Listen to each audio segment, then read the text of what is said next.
Этикет француз тилинен келип чыгып жазуу дегенди түшүндүрөт. Башкача айтканда этикет термини коомдук адамдардын жүрүм-турум эрежелерин камтыйт. Бул сөз алгачкы ирет Франциянын королу Людовик XIV үйүндө колдонулуп, келген конокторго алардын өзүн кандай алып жүрүү керектиги сүрөттөлгөн карточкалар берилген. Ошол замандан тартып расмий түрдө этикет сөзү колдонулуп келет.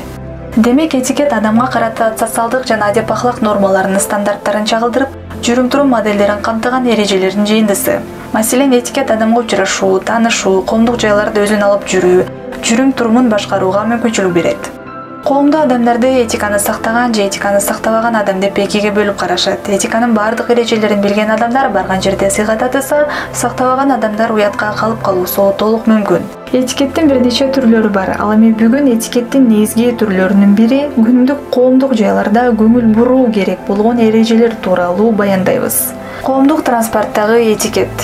Жумуштан кийин катуу чарчап, башың айланып же ооруп турганда унага улгайган чоң эне кирди.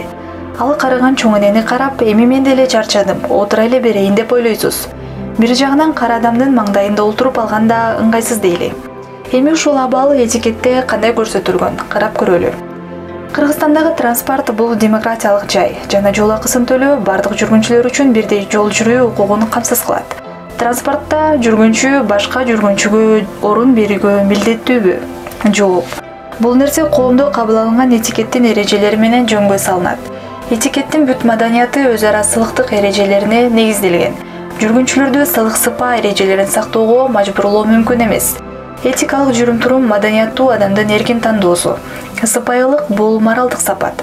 Адамдын кадыр-баркы, адамдын социалдык статусу ушундай нерселерден байкалат. Адам өзүнүн кадыр-баркын башка адамдар менен болгон мамиледе гана ача алат. Чындыгында этика жана адеп ахлак бул адамгерчилик. Ансыз адамдык мамилелер эч качан адамдык мүнөзгө ээ болбойт.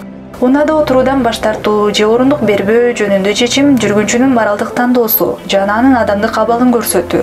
Сылык мамиле кылган адам сылык мамиле жасоодон баш тарткандарга караганда адамдык абалын жогору көрсөтөт. Коомдук транспортто сакталуучу негизги 7 эреже. Эшикке жакыныраак ким биринчи болсо, ошол кирет жана чыгат. Кимдир бирөө орун бошотуп берсе, муну кайрымдуулуктун көрүнүшү катары көрүп, сылык сыпа, ыраазычылык билдирип коюу керек. Эгерде коомдук унаага киргенде жаштар орундук туруп бербесе, сылык түрдө орун бошотуп берүүсүн сурануу кажет. Орой кайрылган мезгилде ал чатак айланып кетиши мүмкүн. Ошондуктан жаш жигит же кыз болсо деле ал ооруп жатышын эске алыңыз. Коомдук транспортто боенуп, чач таранууга жана бир нерсе жеп ичүүгө болбойт. Бутуңузду кең жайып отуруп албаңыз. Бул башка адамдардын жеке мекендигин бузат.